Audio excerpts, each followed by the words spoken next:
Yeah.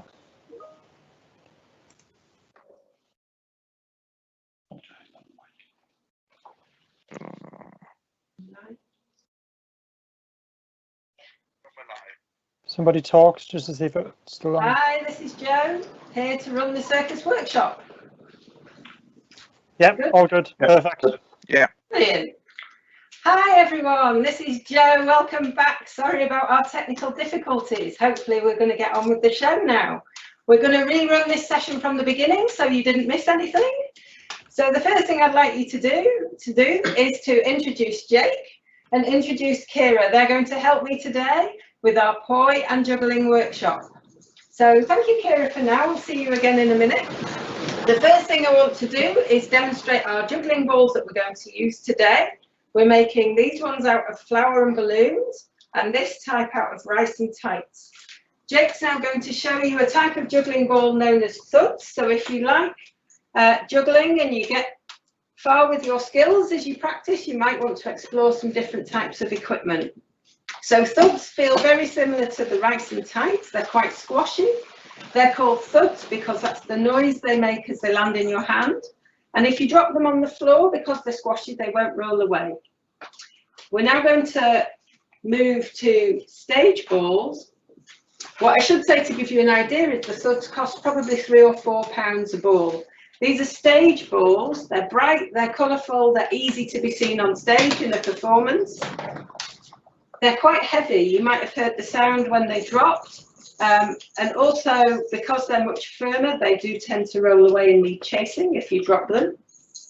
And they're probably about £8 a ball, just to give you an idea. So thank you, Jake. Jake's going to help us with our workshop shortly, and you'll see a bit more of him later. So Kira's going to come in now and show you all about poi. So we'll start with the poi that we're making today. These are called sock poi, surprisingly because they're made from a pair of socks. So Kira's just going to spin those and show you what they look like.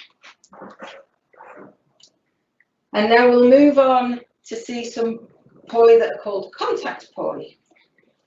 And contact poi, like the stage juggling balls, are very bright.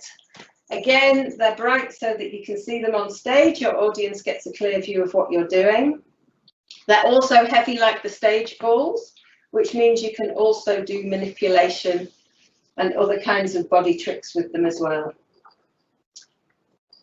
And those type of poi, I should have said, sock poi, obviously you can make at home for free. This is what a shop-bought pair of sock poi would look like and will cost you about £6. The contact poi are quite expensive because they're performance equipment. They cost around £25 a pair. These poi here are called glow poi. They're brilliant at night. They glow in the dark. They do brilliant nighttime performances. This type of poi would start at about £15 a pair. These are our professional pair. They're about £150 a pair. So lots of variation in price and the different types of functions that poi do. If you want to see our expensive ones in action, please tune back in tonight at 9 o'clock, where the whole family is providing you with a half-hour circus performance to end your evening. Our last type of poi that Kira has here are called Flagpole, and we made these at home, so if you're good at sewing, they're really simple to make. They cost us about £5. They make a beautiful noise when you spin them. And because you can pick your own fabric, you can be as funky and as wacky as you like with them. And they're simply made from satin fabric, curtain weight, and fisherman's swivel, so they're really simple to make. So thank you, Kira, for that demonstration. I'm going to call Jake back in now, and we're going to get on with our juggling ball and poi making workshop.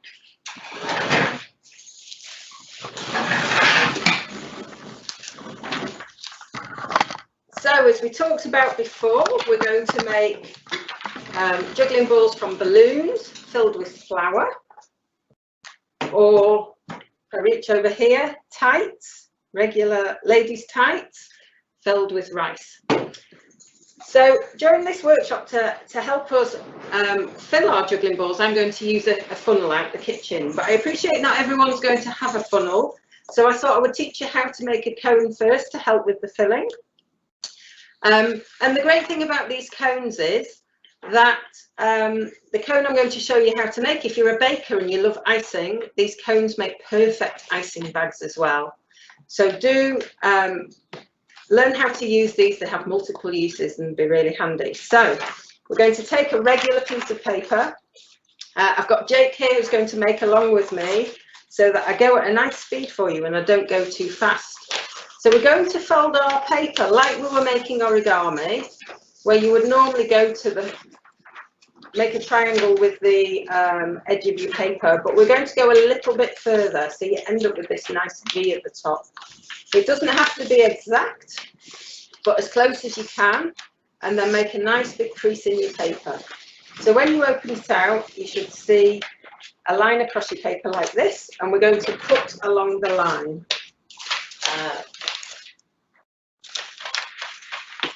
And once we cut along the line, then we have our shape for our piping bag or our cone.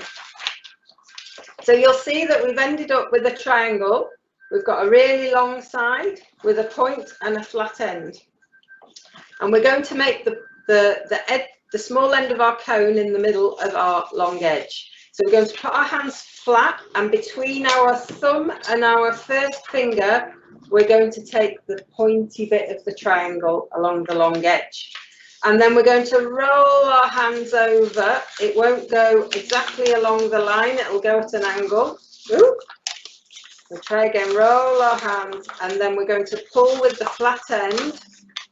And you can see it can be a little bit tricky. Pull with the flat end and keep pulling, keep pulling, keep pulling till you get a nice point, and that will give you a cone.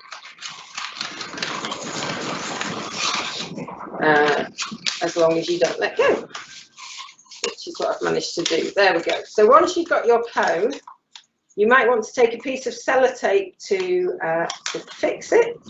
I just can't see where I put my sellotape right this minute. If you haven't got sellotape to hand, what you can do is just put a little tear at the top of the cone, like so, and fold it in. So you would get a little tab like this that would help you keep your cone shut. And then at the bottom you've got your hole, which you can make larger by snipping. And that would allow you then to fill your balloon or your tights with your flour and rice. So we'll move on to how we're going to make our juggling balls with balloons and flour first. So we're going to take a balloon, we're going to take a bowl to measure some flour, and we're going to measure, and it doesn't have to be exact, between probably 80 and 120 grams of flour is what you need. So I'm going to let Jake weigh his out first.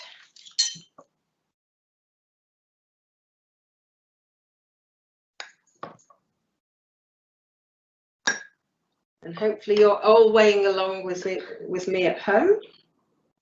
If you're going to make the rice and tights balloons, at this point you could weigh your rice out as well. It doesn't have to be exact. So anywhere between 80 and 120 grams. The more flour you use, the fuller your ball will be and the heavier it will be. But this is just to give you an idea that you've got about the right amount. There we go. So at this point, we now want to fill a bottle. The best size bottle, from my experience, is a 500 milliliter water bottle. So if you have one of those to hand, that's great. This is a 1 litre juice bottle. 2 litre pop bottles are probably a little bit big and a bit cumbersome, but it's possible. So we're going to put the funnel in the top and tip the flour in. And then we're going to shake the funnel like so. Jake, you can shake. You just wiggle it from side to side and up and down a little bit, and that allows the flour to go into the bottle. And what we're going to do is use the bottle to fill our balloons. And it does take a minute to get all the flour down. give it a good shake. There we go. That's our bottle filled. So the next thing you do when you've got your flour in your bottle is you need to inflate your balloon. It doesn't need to be really full. That's plenty, Jake. Just enough to get over the top. Now this is the tricky bit. I'm going to suggest to Jake at this point he holds his balloon shut and I will help him with the next step. And the next step is keeping the air in the balloon. You need to get the neck of the balloon over the bottle. So it might take 2 pairs of hands. It is possible to do it just on your own, and I'll show you that in a minute, just to prove it's possible. And you need to try and keep as much air in your balloon as you can. So at this point, with some air in your balloon, we're going to turn the bottle vertically upside down 180 degrees and shake all the flour to the bottom. And now I'm going to hold the bottle neck and the balloon while Jake squeezes the bottle and squeezes the flour into the balloon. Keep squeezing, Jake. There we go. So now we've got all our flour in the balloon. It's really important at this stage that you hold your balloon shut when you take it off your bottle. Your bottle is only there to fill up the balloon. So at this point, you have to let out the spare air in your balloon. I'm going to give Jake this to do. So I'm going to hold it tight while I hand over to Jake. And Jake's going to just hold it over the bowl, because if you let your flour out too fast, you get a nice little fountain. And Jake did really well, and he has managed to do that without any fountains of flour. So at this point, you can see Jake knows what he's doing. You're going to cut the neck off your balloon because you don't need that anymore. And that feels a really strange thing to do, to cut the neck off your balloon. Now, if any of you are having trouble at this stage, maybe you've tried to put your balloon on the top of your bottle and the balloon has split. Sometimes if your balloons are a bit cheaper, they split here. Please don't worry, we can use broken balloons in the next step. So just while we wait for you to catch up, I'm going to fill a bottle and fill a balloon so Jake and I can make alongside each other. So the first thing I need to do is just try and inflate my bottle a little bit. And then we'll tip the flour in and give it a shake. I'm going to look over to Martin and see if anybody's asked us any questions or needs a shout out. No, we have no shout outs yet, but we have had a comment about how hard it is to get flour at the moment. Yes, well, I do agree it can be quite hard to get flour. I will say we're very fortunate. We got a very large bag of flour from a supermarket that will stay nameless. That's also why we've given you the option to make balloons from rice and tights as well, because we realise not everybody would have a supply of flour. So we're going to turn this one over again. And Jake's going to give it a squeeze.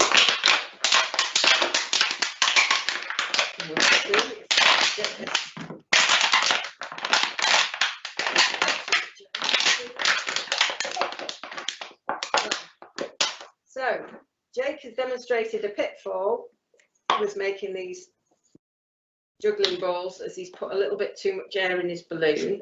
So we're not getting enough pressure from the juice bottle. And you may see the flour coming out as I let some of the air out. Oh, there's not too much flour in there. Right, we're going to try with a little bit less air in. We've also used this bottle to make quite a few of these juggling balls. And over time, as the plastic gets used, oh, we're not quite on right, Jake, then the pressure from the bottle drops a little bit and it makes it harder to fill them. But let's give it another go. Thank you, Jake. Oh, we've got a tear. We've got a tear. Oh, this is when you see the pitfalls of balloon making. Ooh. So we've got a tear in our balloon, which is what's stopping it filling. So what I'm going to do is I'm just going to put that balloon to one side. We'll You add a can bit. keep the tiered balloons though, they're useful, aren't they, later on? Later on they are useful if you haven't got flour in them. That one's not going to be any use because it's got flour in it. I'm just going to try and see if I can reflate this bottle a little bit more. But it's good to show you that that there are a few difficulties making these, that they don't always go straightforward the first time round. So if you are having a little bit of trouble, don't worry, we're going slow on purpose. There we go. And of course, working with flour can be a little bit messy. And Jake's done some good preparation. Hold that balloon. We have had a question, did it take you long to learn how to juggle? Oh, so that's all right, Jake. So juggling can take quite a while to learn. I've been learning for 3 years. So before that time, oh, I don't know what's happening here. We're not having much luck with these balloons today. Let's see what we can get into this balloon. That bottle, I think. Yeah. This is a good example of the bottles are being overused. So when we agreed to do this workshop, they asked us to pre-record a video, and we only had the one bottle. So this bottle's been used for one workshop already, which is why it's giving us a bit of a challenge. Okay, so you'll see now Jake's letting the air out. If you let it out too fast, this is what happens. So you saw there we got a bit of a fountain. Great for having fun with, definitely.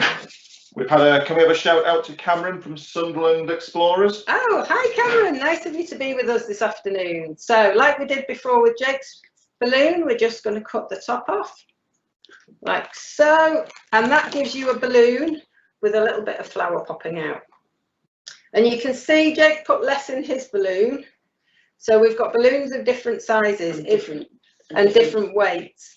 And squidginess. And squidginess. So yes, when you come to juggle it, they will be slightly differently squidgy. So what we're going to do here is just knock the top of the flour off. And this is the point in time where you can start using, I'm just going to move a few things out of the way so you can see.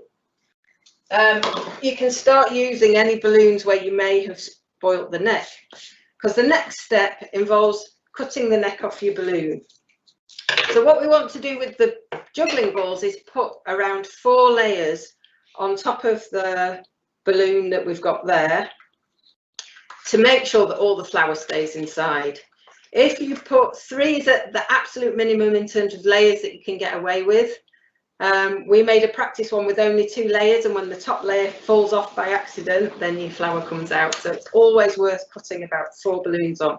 So all I've done here is I've put both hands inside the balloon. We've got quite a good hole with the neck off. You give it a good stretch, and you're putting it on like an old-fashioned swimming cap, covering the top of your balloon and covering that hole. And then you just have to work the balloon round. And as you see, if your hands fall out, you just have to try and find the edge. And you're pulling that balloon up as far as you can. And the less flour you have in your juggling ball, the further your cover will go. So you'll see I've got half and half the ball at the moment. Jake should manage to cover most of his if he gets a good stretch on his balloon. So what Jake's not managed to do is just pull that balloon right the way over. You need to pull it as far as you possibly can to cover as much of the balloon as you can. So you can see Jake's got much better coverage on his balloon, a little bit covered in flour, but that's always a little bit of fun or danger in making juggling balls. Someone here is using lentils. Lentils, yes, lentils are an excellent filler. Yeah, really good idea. Any kind of dried pulse is great to do. Lentils don't have any sharp points, so are great to go in balloons as well. We haven't put the rice in the balloons because there's always a danger of puncturing. We've had a hello from Adam at Whitley Bay Explorers as well. Oh, hi Adam, nice of you to join us from Whitley Bay Explorers. So we've got Jane Jasper from Anderton Street, Anderton St Joseph's Scouts and Cubs in West Lancashire. In West Lancashire, oh, so you're the furthest away so far. My big question is, have we got anybody from abroad watching? Anybody not in the UK? So when you're cutting these balloons, can you cut too far? So when you're cutting the balloons, you can probably cut too far. You want to be somewhere at the bottom of the neck. If you cut too far down, you're just not going to get the tension on the balloon to keep it on. So I wouldn't go right down to the bottom, and obviously you're trying to cover as much of your balloon as possible. So I'm putting my third layer on. Again, each time I'm trying to cover the lowest bottom layer, and you'll see the more we do, and we can start moulding it into more of a juggling ball shape, the better to go. And different brands of balloons perform in different ways. These are quite sticky, so you'll see I've just adjusted this one and I've actually managed to loosen the layer underneath. So actually what I'm going to do here is just take that layer off and bring that one down tighter. And Jake's got a good one though, if you look at his. yeah, Jake's is managing really well. If he can get that third layer on nice and tight, that'll turn into a really good balloon. Juggling ball. There we go. This one's a little bit better. So I had slightly more flour in mine, which has made mine a little bit more kind of cylindrical than Jake's. It's a bit more of a potato shape. It doesn't really matter because, you know, you can use any household object for juggling. Tennis balls are good. And tennis balls are great as well. So we've had a question of how long have you been doing things like this? Oh, so a long time. I first got into circus skills probably around 12 years ago. I went to a circus show for kids where they had a workshop afterwards, and I really enjoyed having a go on a trapeze. So the first circus skill I learned was aerial circus, trapezes and silks and hoops where you fly in the air. There'll be a bit of that tonight. And there'll be a bit of that tonight in our family circus show because we're fortunate enough to have an aerial rig at home. It's not out in the wind, but fortunately we've pre-recorded our session, so the weather doesn't matter so much for us. Since then, we've taken up lots of different disciplines. Both kids have been training between 6 and 8 years each. Kira thinks 9. She's waving at me from the back corner of the conservatory. And we've practiced lots of different disciplines. So you can see from all our circus equipment in the background, this is a lot of what we do, but not everything that we do. We also juggle hats as well. You can see up there hula hoops and mini hoops. We have a roller bowler for balancing on. That's a cylinder with a plank on the top. We have a unicycle, though that's something we're still practicing with. So this is my juggling ball with 4 layers on. Perfectly good to juggle with. And that's the last Oh, Jake's going for extra safety. We've got a few more hellos. We've Yeah. got Ben from Whitley Bay Scouts. Hi Ben, nice to see you. And we've got, if I can find the one on the list, and I've just lost it, one from a long way away. I think we just got our winner. Hello from abroad, from Georgetown, Grand Cayman Islands. It's 8 AM there at the moment. Brilliant, so great to have you with us from the Cayman Islands, amazing. So another thing you can do, I don't know if it'll work with these balloons, but we'll try it, is with your leftover top bit of your balloon, you can cut off the very, very top of the neck. So you're just left with the cylindrical tube, and you can put this on your balloon as a decoration. It is quite tricky. My balloons are particularly difficult to stretch. I will have a go. If you have a slightly cheaper balloon, which is a bit more stretchy, you might find they work better, but you can put them on like this. You can unravel them. As you can see, it's just a little bit tricky. And you could just leave it on as a thin band, but if you can manage to unravel your neck a little bit, then you get a nice stripe across your balloon as well. We've had anyone asking about colours. What colours should they use? Well, you know, this is the time to be creative. I've used different colours on each layer, so you can see exactly what I'm doing. I've just picked a random one. Jake's picked random colours. If you want to make them look more professional, use all balloons of the same colour, and then you won't see any of the joints. So I'm going to move on for those who are waiting to see what we do with rice and tights. But again, lentils or pulses or anything, beans, dried beans, chickpeas, any of those kind of things can be used. We can move our bottle out the way, but we're going to essentially do something similar. We're going to take a plastic bag. This is just a general food bag. This is a bag that came with a delivery this week. I would say if you're using that kind of bag to reuse it, just watch out for safety air holes because your rice will fall out. So try and use a corner of the bag that doesn't have an air hole in it. We've got a few more hellos. We've got James from Worcestershire. Hi James, nice to see you. We've got Sky from First Innington Scouts. Hi Sky. We've got Joe Mace from Chelsea. Hi Joe. So we've got a few people, hopefully you're all enjoying it. So we can do the same thing. We can put our bag on the scales and weigh between 80 and 120 grams again. Oh, Jake wants a squidgy ball. He's going. We've got a question about what time the show is tonight.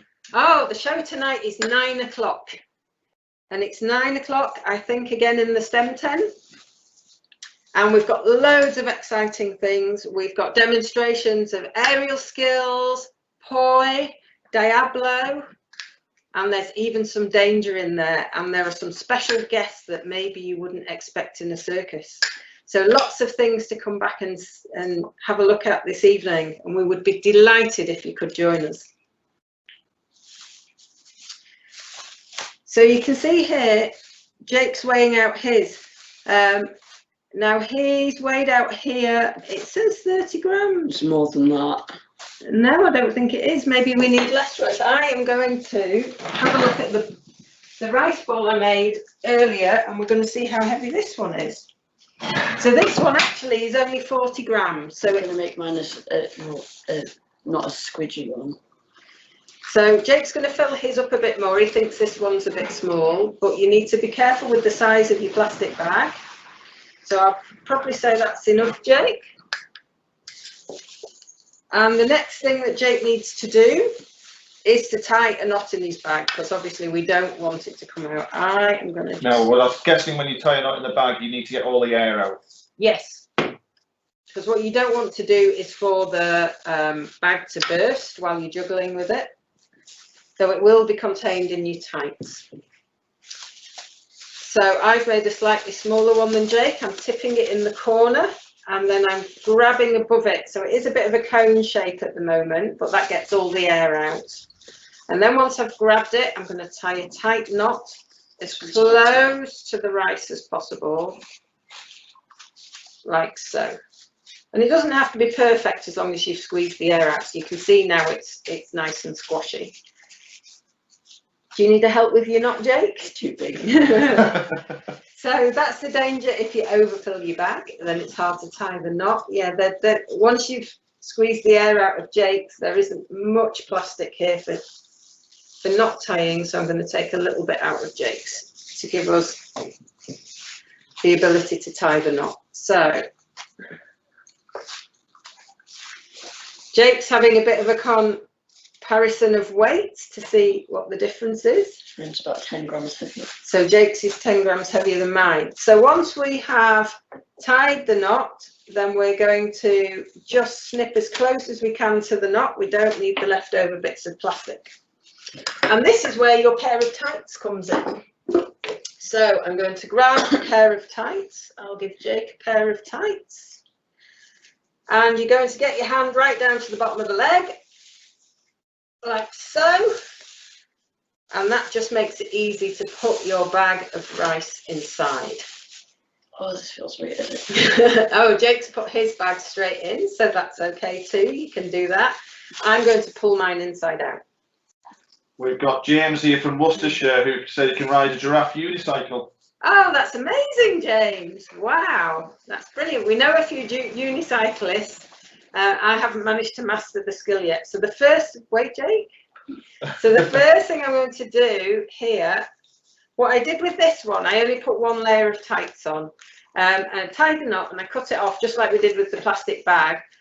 It crinkles a lot because of the plastic inside, and you can really just feel the contours of the plastic bag. So it's quite nice to put a couple of layers of tights on. So all I've done here is put a twist in my tights.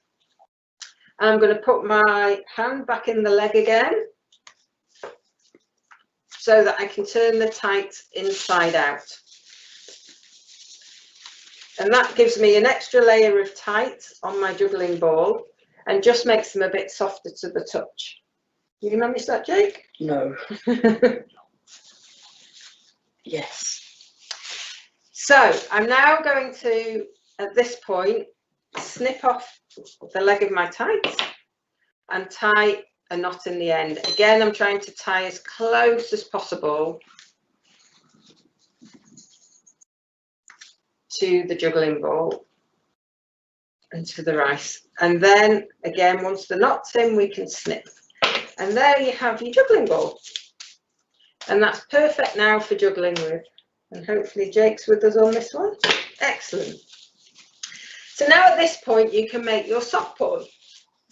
These are ones I've made earlier. I've taken knee-length socks and I've put our juggling balls inside. So if I just reach inside one. While you're doing that, we've got a hi from Second Howden Hedgehogs and Fifth Time Out Beavers, and they'll definitely be trying this. Excellent, lovely to see you. So you'll see in here, all I've got is a juggling ball in my knee-length socks, and I've just shaken it down to the bottom. And we've got a question, have you been to any other Scout events before? Well, Jake, you're a Scout anyway, you would have been at Mara. I would have. This weekend, and so's Kira, and I'm a Scout leader. I'm the only one that isn't in Scouting, but I do help out quite often, especially when it comes to Circus. Now, if you haven't got a pair of knee-length socks to hand, because I know not everybody has, you can take some really thick tights. These are ones I've prepared earlier, but you'll see this is the top of the tights. So you can see where the two legs would be. All I've done is cut the legs off the tights. And these are just thick, stretchy tights, and I've effectively turned them now into knee-length socks.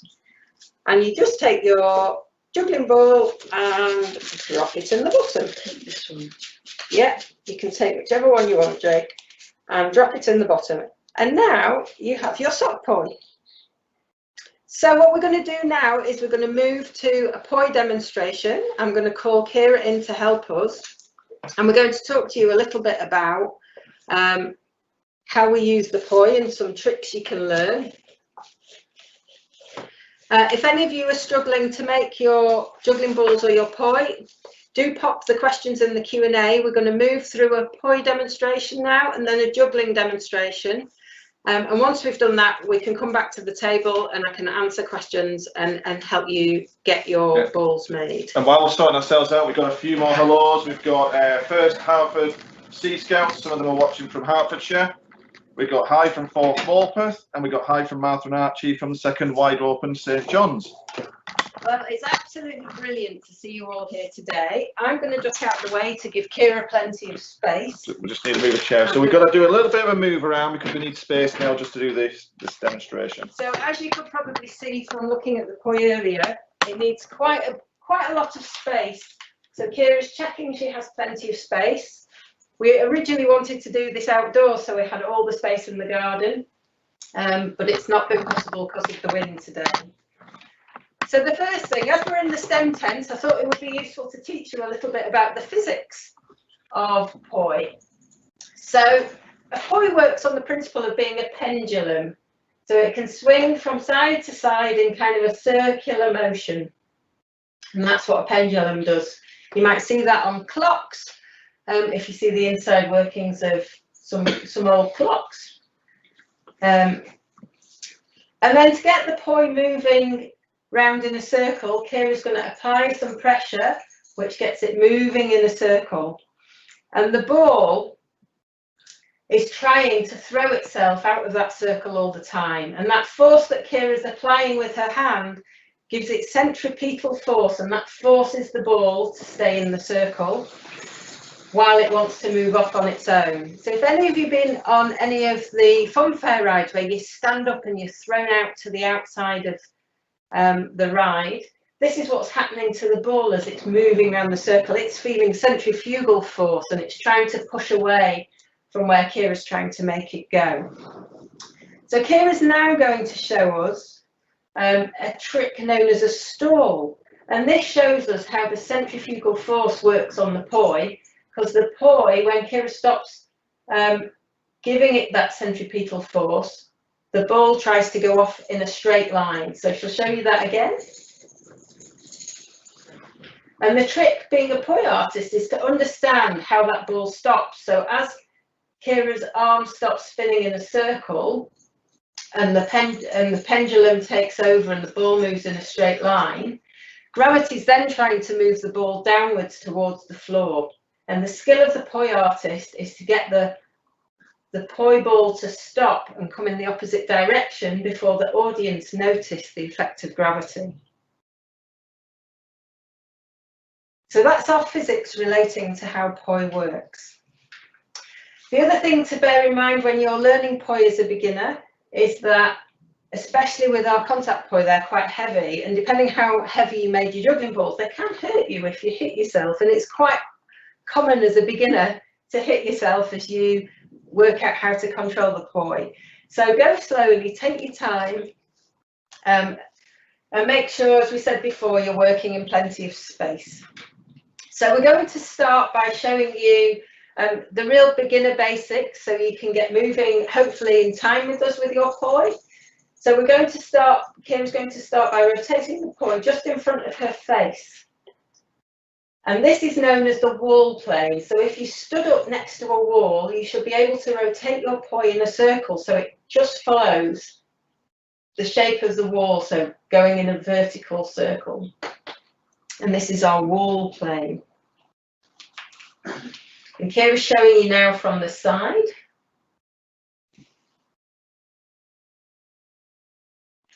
And once you've got a hang of using the poi in one hand, you can switch it to the other hand.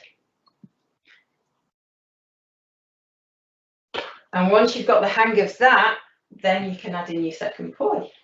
And things can get tricky with the second poi because you've got to focus then on having both balls moving in that wall plane, trying to stay in that vertical circle whilst moving around together. And you can see Kira's got them going in the same direction, and she can switch direction. And the poi can also come in together. And you've got to take care here that the balls don't hit each other because they're going at the same time. And then they can go the other way and go outwards. So that's your initial beginner drills in wall plane. So Kira's now going to show you wheel plane, and wheel plane is at 90 degrees to the wall plane. And here we're imagining we're an old-fashioned steam train and our arms are going round like with the wheels on the train. And again, Kira's going to show you from the side what it looks like. And you can see here again, the balls are moving in the same time as each other. So now we can talk about timing of poi. So we saw the balls moving at the same time. Kira's now going to show you something called split time. And this is where the balls move at 180 degrees to each other. And this is how we can get some of our nice variations in terms of how the balls can move at different angles, different speeds, forwards and backwards.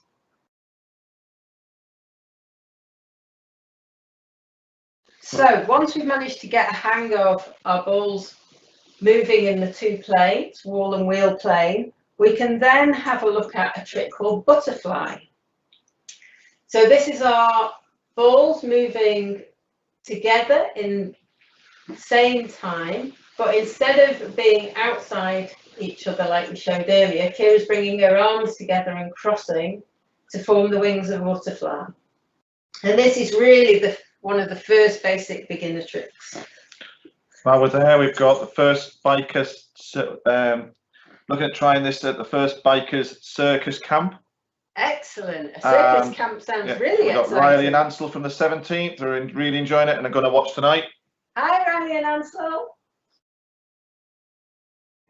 So, Kira's now going to just show you a little bit of inspiration.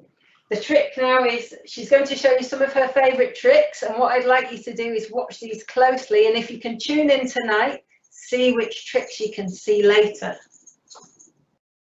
So this is a trick called thread the needle. And this is the reverse of that, the reverse thread the needle.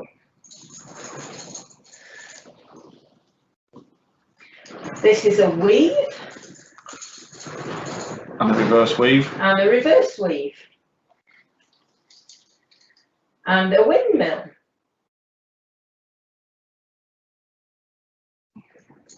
And this trick is based on a very famous picture called the Petruvian Man. Because Kira's using poi, we call it the Poitruvian Man.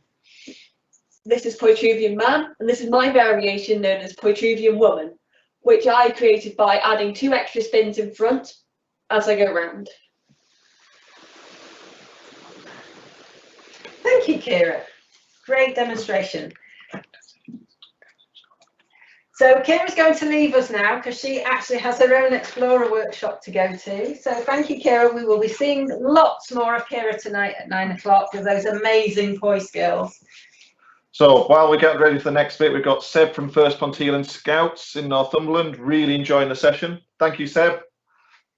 So I'm now going to ask Jake to come and join us. So Jake is going to do our juggling demonstration for us. And I'll just come and join him. So the first thing Jake's going to do is take one ball. We're going to show some skills first, Jake. So we're going to take one ball. When it comes to juggling, what you need to do is learn how to throw and catch from each hand really consistently. We're trying to throw the ball in an upside down U. So this is our stem bit of our juggling demonstration. This is called in maths a parabola. This is the type of shape that we're trying to make with our ball. So whilst you try and get your throws really even, it can take quite a while, especially throwing from the left hand. You can see we've practiced a while. So you just have to have patience. I used to practice this in front of the television because it kept me entertained whilst trying to get my wrists nice and strong and my hands coordinated. Once you can do one ball really confidently, then we'll move on to 2. So what we're trying to do with 2 balls is we're trying to again throw in that parabola upside down U shape. You throw your first ball until it's 3/4 of the way, it's just starting to come down from the peak, and then you throw your second ball. And as you can see Jake doing, this allows you to catch one ball, then the other, one ball, then the other. And this allows you to start adding 2 balls together to build into a 3-ball cascade. Now at this point, I'm going to let you see Jake do a trick that he has taught himself with 2 balls, which is to keep the 2 of them going. This is not a trick I've particularly practiced, which is why I'm letting Jake demonstrate it. And that's just launching the ball as soon as you catch it without a gap in. That's great, Jake. Thank you. We've got a hello from Jacob Whitley Bay 5th. Hi, Jacob. Nice to see you. So the reason why I'm doing it slowly and why we were doing it slowly before is this is the timing for a 3-ball cascade. So Jake's got his 3rd ball, so we'll let him carry on. And what we're doing here is if you can compare my pattern with Jake's pattern, you'll see that when I stop, that's the point the 3rd ball comes into the pattern.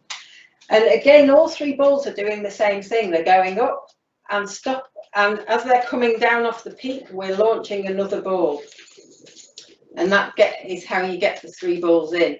If you can't get to the 3 balls and you struggle, you can stick with the 2 balls and you can add a cap.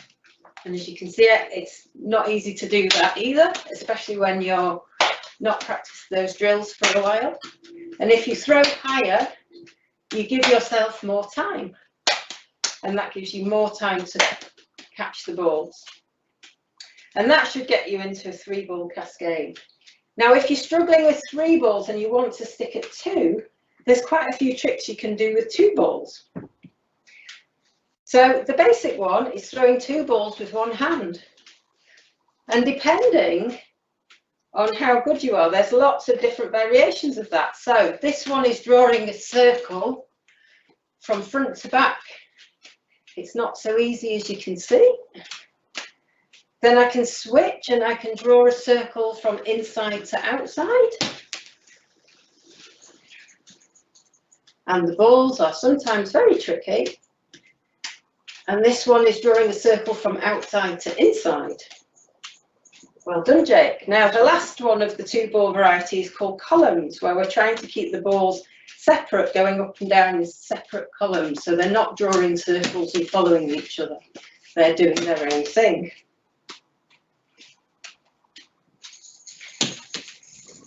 We've got Carl from Whitley Bay 21st says hi as well. Hi, nice to see you.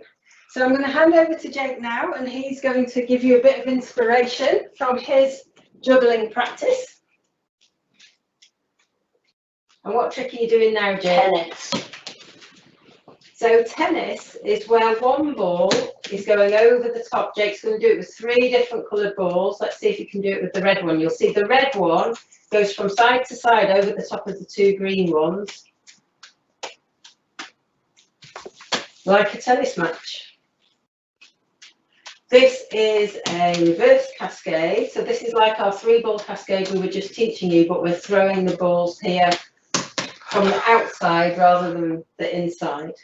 And Jake's probably been juggling about 6 months, Yeah. maybe a year. So you can see how long it takes in terms of getting good practice and building your skills. Any more tricks you want to show us? Oh, the underarm trick. So here Jake's throwing one of the balls under his arm. And this is a starting trick to help you build to a trick called a windmill. I'll try. And Jake will try a windmill. Let's see how he goes. That's a good windmill. Well done, Jake. So I'm going to jump in now and I'll show you what I'm working on. Windmill's probably the hardest thing Jake's working on at the moment. From the windmill, we can move into a trick called a mill's mess. And this has taken me about 18 months of solid practice to learn. So we start with the windmill, and the mill's mess is a windmill in 2 directions. So you will see, hopefully, that the balls are going around from side to side. It's quite a tricky trick. I'll give it another go. There we go, not bad. And the last trick I wanted to show you, I've only learned this in the last 3 weeks in our lockdown online juggling club, and this is called a robot. So let's see how well I do at this one.